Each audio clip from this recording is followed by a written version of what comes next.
네, 반갑습니다. 네, 아주 만나 뵙게 돼서 너무 반갑습니다. 오늘부터 이 BTN에서 오늘도 행복했으면 좋겠습니다 라는 이제 프로그램을 요즘에 이제 좀 비대면 그 언택트 이제 시대다 보니까 거기에 이렇게 맞추어서 저도 이런 프로는 이제 처음이게 된 것 같은데요. 여러분들을 이렇게 그 화면으로라도 이렇게 직접적으로 만나뵐 수 있어서 너무나도 반갑고 참 이런 또 시대가 있구나 하는 또 이런 생각도 하게 되네요. 오늘부터 이제 우리 제목에서 보는 것처럼 오늘도 우리 모두가 행복했으면 좋겠다 하는 이런 마음을 담아서, 이런 축원의 마음을 담아서 이런 프로그램을 이제 하게 됐습니다. 말 그대로 불교는 그 괴로움과 괴로움의 소멸에 대한 가르침이죠. 그게 이제 사성제인데요. 모두가 이 괴로움의 소멸이라는 것이 쉽게 말하면 그 괴로움을 소멸했을 때 바로 행복이 드러나기 때문에, 본래 있던 본연의 행복이 드러나기 때문에 이 괴로움의 소멸을 불교에서는 이야기를 합니다.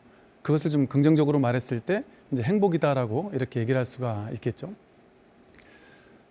제가 오랫동안 불교 공부를 하면서 아마 여기 청취하시는 여러분들도 또 시청하시는 여러분들 모두가 비슷하실 텐데, 불교 공부를 하는 많은 사람들이 불교 공부를 처음에 나름대로의 방식으로, 또 다양한 방편으로, 또 다양한 기도도 하고 수행도 하고 이렇게 다양한 나름대로의 방식으로 공부를 합니다.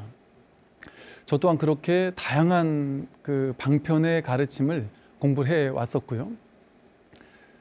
그랬는데 너무나도 익숙하고 이것이 불교야라고 느껴왔던 그 불교에 대한 가르침을 저도 오랫동안 공부를 했습니다. 여러분도 마찬가지일 텐데요. 어느 날 공부를 해도 뭔가 풀리지 않는 의문, 숙제, 이거 왜 이렇지 하는 의문들이 자꾸 이제 저에게 화두처럼 이렇게 왔던 그런 때가 있었습니다. 문득 어느 날 그야말로 지금까지 내가 이것이다라고 생각했던 불교는 이런 거야, 수행은 이런 거야, 기도는 이렇게 하는 거야, 이렇게 해야만 깨달을 수 있어, 이렇게 해야만 괴로움을 소멸시킬 수 있어 라고 제 스스로 틀을 정해놓고 이것이 불교야라고 정해놓았던 그 틀을 한번 의심하기 시작했습니다. 의심을 했다기보다는 내 스스로 갇혀있던 틀에서 한번 벗어나보는 경험을 한 적이 있었습니다. 불교는 우리가 대승불교의 그 가르침을 보통 보면 파사현정이라고 말을 하는데요. 삿된 것을 파하기만 하면 저절로 참된 것이 드러난다는 겁니다. 바른 것이 저절로 드러난다. 문제는 불교에서의 핵심은 삿된 것을 파하면 바른 것은 이미 드러나 있다라는 겁니다. 그것이 삶은 이대로 완전하다라고 말할 수도 있고요. 또 법화경에서는 제법실상이라고 해서 법은 실상이 완전히 우리 눈앞에 드러나 있다.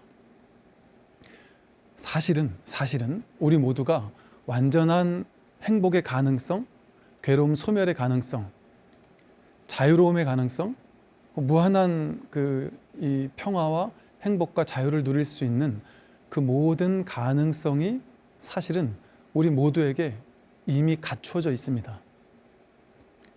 부처님에게만 갖춰져 있는 것이 아니라, 큰 스님들에게만 갖춰져 있는 것이 아니라 저나 여러분들 같이 우리 모두, 이 평범한 우리들 또한 부처님과 똑같은, 그것을 이제 불성이라고도 표현을 하고, 선에서는 본래 면목이라고도 하고, 초기 불교에서는 해탈, 열반이라고도 하지만, 이름을 뭐라고 부르든 상관없이 핵심은 우리는 본래 깨달아 있다라는 뜻입니다. 즉 완전한 행복의 가능성은 이미 구족되어 있습니다. 모두에게. 내가 아무리 부족하고 못났고 괴롭고 아프고 과거에 잘못한 게 많더라도, 못난 게 많더라도 남들보다 너무 뒤처지는 것 같고 세상에서 뒤처지는 것 같이 느낀다고 할지라도 그 어떤 것에도 상관없이 모르긴 해도 지금 제 이야기를 듣고 있다라는 이 사실이 사실은 내가 본래 부처라는 것을 증명해주고 있는 사건입니다. 사실은 우리가 지금 여기에서 완벽한 진실이 우리 앞에 완전히 드러나 있습니다. 다만 내 스스로 보지 못하는 것일 뿐이죠. 왜 못 볼까요? 분별 망상 때문에, 자기 생각 때문에, 자기 안에 자기 스스로 만들어 놓았던 분별의 생각의 습관, 그거 하나가 우리를 막을 뿐입니다. 우리 생각에는 내 바깥에 돈이 없어서 혹은 누가 나를 괴롭혀서 내가 성공을 못하니까 이런 다양한 내 외부에 나의 괴로움을 만들어내는, 나의 행복하지 못하도록 만드는 요인들이 내 바깥에 있을 것이라고 우리는 지금까지 믿으면서 살아왔었죠. 과연 그럴까요? 오늘부터 이제 하게 되는 이 프로그램에서 제가 주안점을 두려고 하는 것 또한 우리 모두가 정말 행복해질 수 있다. 우리가 지금까지 너무나도 당연하게 생각하면서 내 인생은 괴로워, 나는 힘들고 고되고 나는 업장이 두터워 그래, 그런 얘기들 많이 하세요. 불자분들은 스님, 저는 팔자가 사나워서 업장이 두터워서 무슨 전생의 업장을 이렇게 많이 끌어안고 온지 모르겠습니다. 저는 너무 업장이 두터워서 저도 행복해질 수 있을까요? 저는 행복해지는 게 불가능할 것 같습니다. 라고 말씀하시는 분들이 많아요.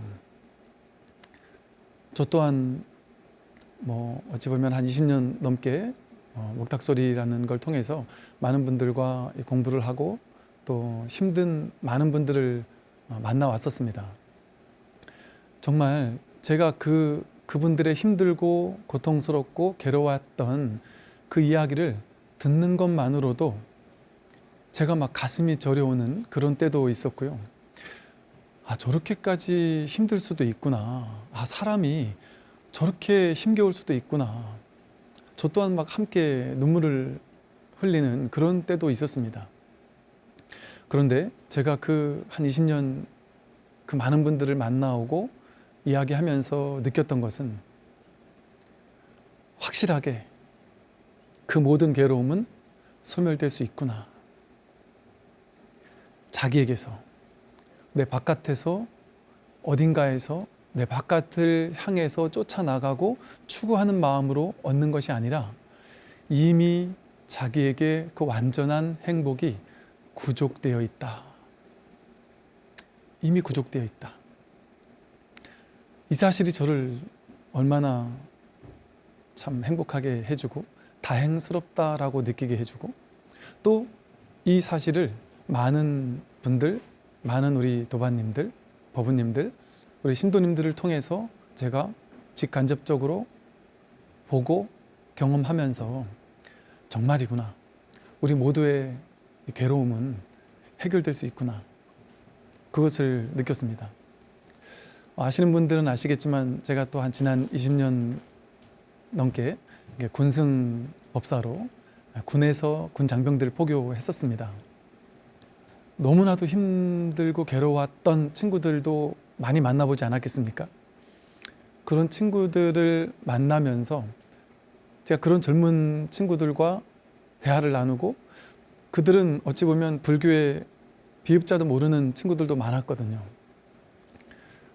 그런데 이 법을, 이 부처님 가르침을 불교라는 용어 쓰지 않고 그냥 삶의 이야기로서 이야기해 줬을 때 그 20대 젊은 친구들이 스스로 저 친구의 저 괴로움이 어떻게 해결 가능할까? 가능할 수 있을까? 싶었던 친구들조차 거기서 나름 벗어나고 또 자유로워지고 행복해지는 모습들을 보면서 그렇지 가능한 거지. 그런 어떤 고의 소멸이 정말 가능하구나. 부처님께서 말씀하신 괴로움의 소멸이 정말 가능한 것이구나 라는 어떤 확신, 믿음, 그런 것들이 더욱더 생기기도 했습니다. 앞서서 제가 파사 현정에 대해서 말씀을 드렸는데요. 불교라는 종교는 인도에서 그 농업사회에서 상업사회로 전환되던 시기에 만들어진 종교가, 나타나게 된 종교가 불교입니다. 우리가 생각하기에는 불교하면 왠지 고리타분한 것 같고 뭐 기복적인 것 같고 또 옛날 할머니님들께서 믿으시는 그냥 기도만 하고 옛날 같고 보수적인 것 같고 뭐 이렇게 우리는 느껴오기 쉬운데요. 전혀 그렇지 않습니다. 제가 한 20 몇 년 전에 미국에 갔었을 때도 깜짝 놀랐어요. 제가 불교 신자라고 이야기를 했을 때 그 미국에 있는 많은 사람들이요, 저를 뭐 젊은 사람이 무슨 불교야 이런 눈빛으로 보는 것이 아니라 아주 그 경외감 어린 눈빛으로 바라보면서 야, 이 사람 다시 한번 보게 된달까 이런 느낌으로 저를 보는 것들을 제가 느낀 적이 있었거든요. 불교라는 종교는요, 물론 지금까지 우리가 2000년 넘게 불교의 역사가 이어왔고 또 선해 황금기 이후로도 1000년 넘게 불교 문화, 불교 전통 이런 것들이 오랫동안 이어져 왔다 보니까 우리도 사실은 그 불교 문화적인 요소 또 신앙은 사실은 좀 많이 2000년이 지나오면서 바뀌고 변화될 수 있거든요. 또 우리가 수행이라고 말하는 것, 기도라고 말하는 것들도 어쩌면 2500년 전에 부처님 당시에는 없던 것들이지만 시대의 변천에 따라서 그 방편들이 변화해 오던 그런 과정들을 당연히 겪게 됩니다. 그리고 그것이 무조건 잘못됐다라고 볼 수 없죠. 왜냐하면 불교는 본질을 놓치지 않는다면 어떤 방편도 당연히 쓸 수 있습니다. 그게 방편의 효용 가치지요. 다만 부처님께서 말씀하신 방편이 아름다운 것은 임시 방편이라는 말처럼 방편은 전부 다 임시로 세웠다가 깨뜨릴 수 있을 때 진정한 그것은 방편의 효과를 볼 수 있습니다. 선에서는요, 그래서 이파자재라는 말을 씁니다. 세울 립자, 깨뜨릴 파자. 방편을 세웠다가 방편을 깨뜨릴 줄 알아야 한다. 그게 진정한 방편의 효용가치라는 거죠. 방편을 계속 쓰기만 해서 이것만이 절대 진실이야 라거나 그 방편에 사람들이 머물게 하면, 집착하게 하면 그것은 불교에서 말하는 무주법이 아니죠. 불교의 무주법이라는 것은 어디에도 머물러 있지 말라는 것이거든요. 어디에도 집착하지 말라는 것이거든요. 왜 머물지 말라고 하고 집착하지 말라고 할까요? 머무를 게 없기 때문에 그래요. 본래 집착할 게 어디에도 없기 때문에 그렇습니다. 이렇게 얘기를 하면 많은 분들이 그러세요. 아니 스님, 불교는 다른 거는 다 집착 안 해도 불교에 가르치면 집착해야 되는 거 아닙니까? 또 불교의 교리는 이거는 절대 진실 아닙니까? 라고 얘기를 합니다. 근데 부처님께서도 나는 평생 법을 설했지만 한 법도 설한 바가 없다라고 말씀하신 것처럼 불교의 모든 교리는요, 이것을 주장하기 위해서, 이것을 내세우기 위해서, 이것만이 절대 진실이야, 그러니까 이것만 쥐면 돼 라고 해서 불교 교리에 집착하거나 머물게 하기 위해서 만들어진 방편이 아닙니다. 불교 교리를 이제 앞으로 차차 하나씩 공부를 하겠지만 연기법이든 무아든 삼법인이든 사성제든 12처, 18개, 오온 모든 불교의 가르침은요, 그것이 아니다라는 얘기를 하기 위한, 이거야, 이것만이 절대 진실이야, 그러니 이것을 놓치지 말라고 하는 목적을 가지고 만들어진 것이 아니라 이것도 아니다, 무와 나도 아니다, 나와 세상 모두가 연기된 것이라 실제가 아니다, 진실이 아니다, 무상하고 무아인 것 아니냐, 오는 실체가 아니다, 12초 18개가 진실이 아니다, 모든 부처님 가르침은 아니다라는 얘기를, 어디에도 우리가 멈춰 있지 않도록, 머물지 않도록, 집착하지 않도록, 세울 때 세우더라도 깨뜨릴 때 깨뜨릴 줄 알도록 해주기 위한 방편으로 임시로 세우는 것이 부처님 가르침입니다. 그래서 정말 뭐랄까요, 지혜로운 법문은 계속해서 세우기만 하는 법문이 아니라 스스로 세웠다가 또 거기에 머물러 있을 때는 그것을 깨뜨릴 줄 아는 법문입니다. 오늘 첫 강의 날에 제가 이 말씀을 드리는 이유는 뭐냐면요, 제가 이게 불교야, 이게 내가 알고 있는 수행이야, 이게 훌륭한 수행이야, 수행법 중에 이거는 옳고 저거는 틀렸어, 뭐 초기 불교는 어떻고 선불교는 어떻고 대승불교는 어떻고, 제 스스로 이건 옳고 저건 틀려, 이 수행법은 좋은데 저 수행법은 별로야 라고 취사간택하면서 공부를 해왔더란 말이죠. 저의 허물을 제 스스로 보지 못했던 것이죠. 도대체 무엇이 문제였을까? 문득 제가 진리라는 이름으로, 불교라는 이름으로 취하고 있었구나, 취사간택하고 있었구나, 이건 진리야라는 마음으로 취하고 저건 비진리에 가까우라는 마음으로 버리고 있었구나, 그리고 거기에 과도하게 치우쳐 있었구나라는 사실을 보게 되었습니다. 그러면서 이제 제가 막혔던 부분들이 하나하나 풀리기 시작하더군요. 제가 오늘 첫째 날인데 이 말씀을 드리는 것은 왜 그럴까요? 제가 아마도 모르긴 해도 여러분들께서 마음을 열고 들어주신다면,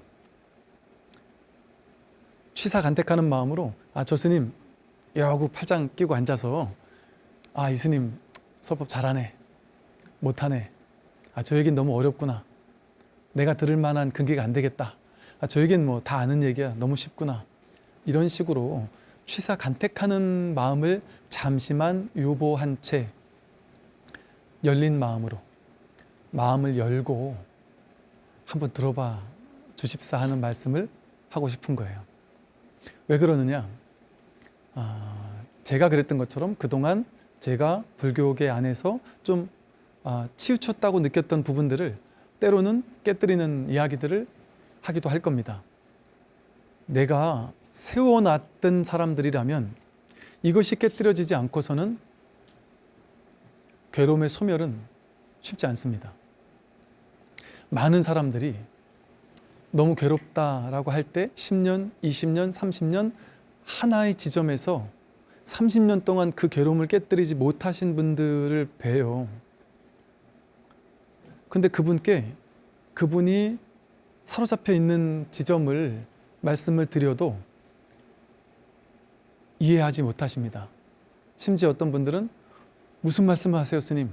저는 그거 집착하지 않습니다. 혹은 스님, 저에게 괴로움을 해결해 주는 건 좋은데 저보고 이건 정말 옳은 생각이에요, 제 인생 전체를 이 생각 하나 가지고 살아왔는데 그걸 내려놓으라면 어쩝니까? 그거는 내려놓으라는 얘기 하지 말고 제 괴로움만 없애주세요.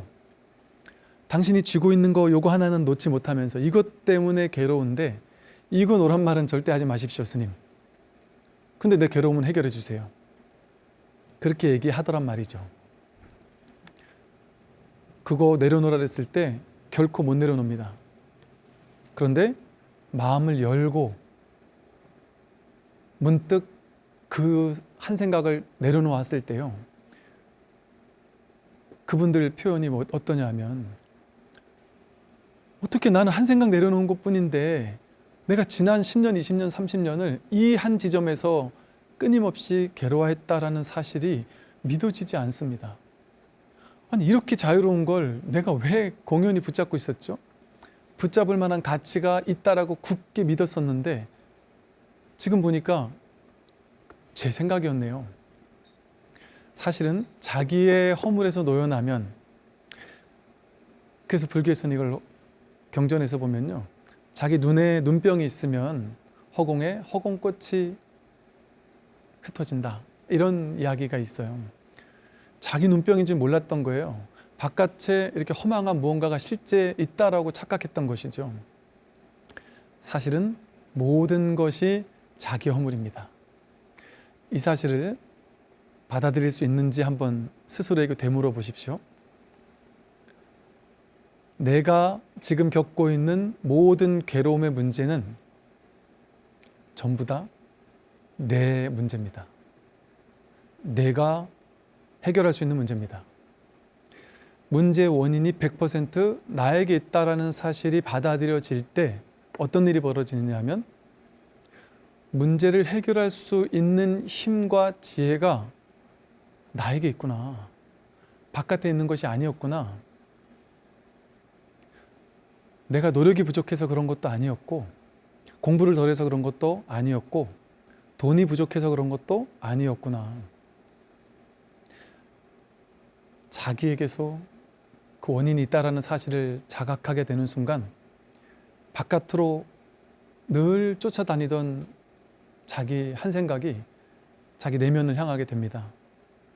내 허물이 무엇인지를 보게 됩니다.